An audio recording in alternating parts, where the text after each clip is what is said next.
निवडणुका झाल्या, भाषणं संपली. आता प्रश्न उभा राहतो, समाजासाठी खरं काम कोण करणार? फक्त पोस्ट टाकणारे युवक नकोत, फक्त सहन करत बसलेल्या महिला नकोत. आम्हाला हवे आहेत समस्या समजून घेणारे आणि उपाय करून दाखवणारे युवक, महिला, सामाजिक कार्यकर्ते. रस्त्याचा प्रश्न असेल, व्यसनमुक्तीचा लढा असेल, महिला सुरक्षेचा विषय असेल की युवकांच्या रोजगाराचा, युवक आणि महिलांनी खांद्याला खांदा लावून पुढे यायलाच हवं. आज समाजाला भाषणबाज नव्हे तर जबाबदार, प्रशिक्षित आणि निर्भीड युवक व महिला सामाजिक कार्यकर्ते हवेत.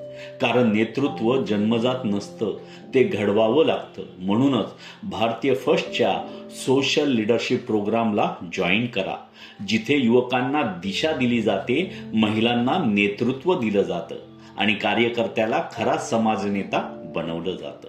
आजच जॉईन करा भारतीय फर्स्टच्या सोशल लीडरशिप प्रोग्रामला.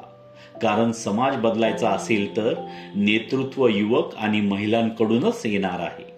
भारतीय फर्स्टच्या सोशल लीडरशिप प्रोग्रामला जॉईन करा आणि प्रभावी समाजसेवा शिकून समाजात नवा बदल घडवा.